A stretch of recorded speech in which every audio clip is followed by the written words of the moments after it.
नमस्कार साथियों, माही क्लासेज में भारतीय संविधान की श्रृंखला में ये चौथा पीरियड मेरा भारतीय संविधान के स्रोत के रूप में आपके सामने प्रस्तुत है। और भारतीय संविधान के स्रोत के बारे में भी परंपरागत रूप से सभी प्रतियोगी परीक्षाओं में प्रश्न आते रहे हैं। आने वाली सभी महत्वपूर्ण परीक्षाओं में के लिए यह पीरियड बहुत ही उपयोगी होने वाला है। देखिए, भारत के संविधान का निर्माण जब भारतीय संविधान सभा ने किया तो उसने पहले से प्रचलित संविधानों का बहुत अधिक अध्ययन किया संविधान सभा के मनीषियों और विद्वान सदस्यों ने। और हमारे देश की परिस्थितियों के हिसाब से हमारे संविधान में बहुत सारे प्रावधान बाहर के संविधानों से लिए गए। इसलिए जो आलोचक है भारतीय संविधान की आलोचना भी करते हैं कि भारत का संविधान तो उधार का खेल है, भानुमति का पिटारा है, मूल अधिकार अमेरिका से ले लिए, मूल कर्तव्य रूस से ले लिए, नीति निर्देशक तत्व आयरलैंड से ले लिए। और इस प्रकार भारतीय जो संविधान है वह दूसरे देशों से बनाया गया है, ताना बाना है। लेकिन जवाहरलाल नेहरू ने, जो भारत के प्रथम प्रधानमंत्री थे जवाहरलाल जी नेहरू, उन्होंने संविधान सभा में कहा था कि इस दृष्टिकोण से किसी भी राष्ट्र का संविधान मौलिक नहीं है। हमारे देश की परिस्थितियों से जो भी बातें, जो भी प्रावधान सूट करते हैं हम लेंगे और इस हिसाब से हमारा जो संविधान है भारतीय परिस्थितियों के अनुरूप है और मौलिक ही है। यहाँ सार्वभौमिक रूप से हम बात करेंगे कि भारतीय संविधान के स्रोत के रूप में देखिए सबसे ज्यादा छाप है वह है ब्रिटेन की है, क्योंकि ब्रिटेन ने लंबे समय तक हमारे को उपनिवेश रखा है और शासन किया है। तो देखिए ब्रिटेन के संविधान से हमने क्या लिया है। सबसे पहली बात तो है कि भारत में संसदीय शासन प्रणाली है, यानी कार्यपालिका का गठन व्यवस्थापिका में से हो रहा है और वह व्यवस्थापिका के प्रति ही जिम्मेदार है। और व्यवस्थापिका के विश्वास खो देने पर सरकारों का पतन हो जाता है। इसलिए संसदीय शासन प्रणाली के बारे में कहा जाता है कि शासन प्रणाली में सब एक साथ डूबते हैं, एक साथ तैरते हैं। इट मीन्स साथियों, संसदीय जो शासन प्रणाली है, सर्वाधिक पूछा जाने वाला क्वेश्चन है, संसदीय शासन प्रणाली ब्रिटेन के संविधान से हमारे संविधान में ली गई है। उसके अलावा विधि का शासन, जो इंग्लैंड में डायसी नामक विधि शास्त्री भी है, उन्होंने विधि के शासन की संकल्पना दी थी कि शासन है विधि के अनुसार होना चाहिए। वो विधि के शासन की संकल्पना ब्रिटेन के संविधान से भारत में ली गई है। उसके अलावा इकरी नागरिकता, पिछले पीरियड में मैंने आपको बताया कि भारत में इकरी नागरिकता है, हम सब भारत के नागरिक हैं। वह इकरी नागरिकता भी ब्रिटेन के संविधान से हमारे संविधान में जो है अभिरूढ़ या जो है वो शामिल की गई है। एक राष्ट्रपति का जो अभिभाषण होता है वह भी जो है ब्रिटेन के संविधान से लिया गया है।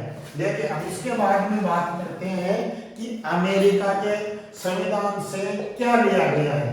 देखिए, अमेरिका के जो संविधान से लिया गया है वह सर्वाधिक जो विशेष बात है वह है फंडामेंटल राइट, मूल अधिकार। जो अमेरिका के संविधान से जो लिया गया है वह सर्वाधिक महत्वपूर्ण एलिमेंट है, मूल अधिकार, जो हमारे संविधान के भाग 3 अनुच्छेद 12 से 35 में है।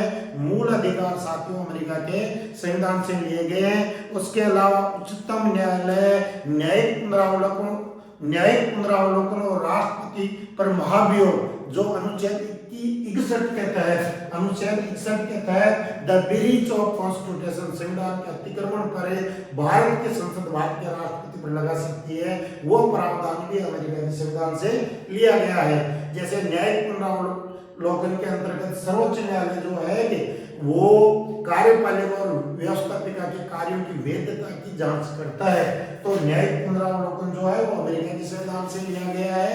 और इसके अलावा जो है हम भारत के लोग शब्द जो संविधान की प्रस्तावना में है वह भी अमेरिका के संविधान से लिए गए हैं। इसके बाद में साथियों बात करते हैं आयरलैंड के संविधान से।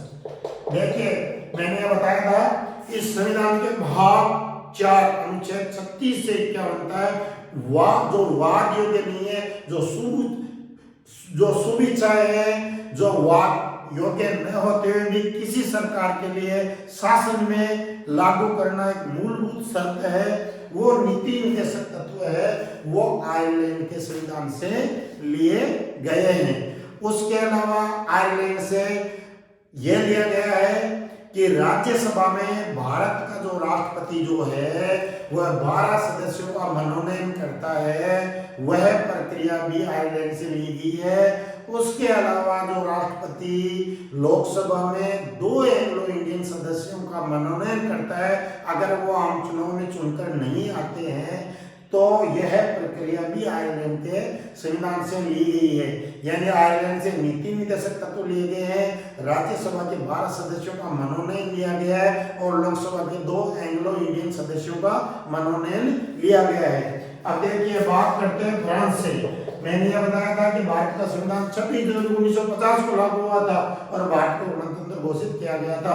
गणतंत्र होने का एक तात्पर्य है कि यह तय किया गया कि 26 जनवरी 1950 से या उसके बाद से भारत का जो राष्ट्राध्यक्ष है, राष्ट्रपति है, वह चुना हुआ व्यक्ति निर्वाचित होगा, न कि वंशानुगत होगा।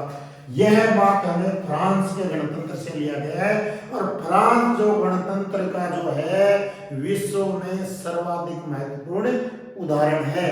उसके बाद में अगर अपन बात करते हैं, जैसे रूस का संविधान है उससे मूल कर्तव्य लिए गए हैं जो भारत के संविधान में 42वें संविधान संशोधन 1976 के द्वारा शामिल किए गए।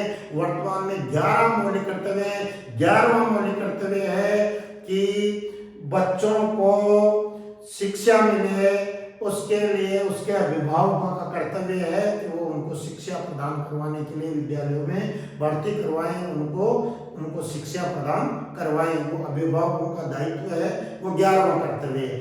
अब देखिए इसके अलावा अगर बात करते हैं कि रूस के संविधान से पंचवर्षीय योजनाएं भी ली गई हैं।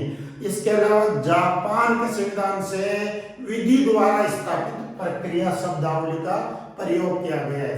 देखिए साथियों, जो संविधान में 2 शब्दावली बहुत ही इंपॉर्टेंट है। एक तो विधि की उचित प्रक्रिया, जो अमेरिका के संविधान में, भारत के संविधान में नहीं है, क्योंकि अमेरिका में संविधान वही है जो न्यायाधीश कहते हैं, पर भारत में ऐसा नहीं है। न्यायाधीश अपने विवेक से बहुत ही कम फैसले करते हैं। संविधान में साफ विधि द्वारा स्थापित प्रक्रिया दी गई है। उस विधि द्वारा स्थापित प्रक्रिया जो है उसी के आधार पर जो है न्यायपालिका कार्य करती है। तो it means bar bar question आता है कि विधि द्वारा स्थापित जो प्रक्रिया है वह किस देश के संविधान की विशेष विशेषता है, वो भारत की है और जापान से ली गई है। इसके अलावा हम बात करेंगे जर्मनी से।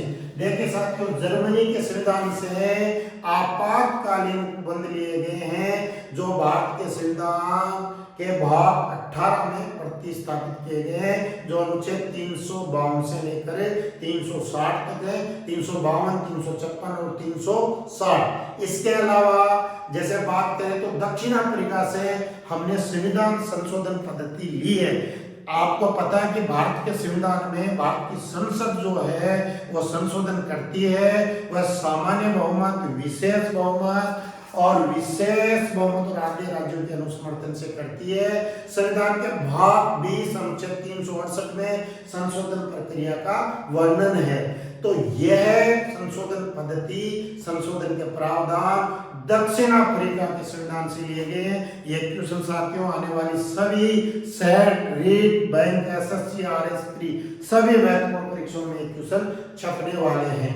उसके बाद में कनाडा के संविधान की बात करते हैं तो कनाडा के संविधान से हमने संघात्मक शासन व्यवस्था ली है।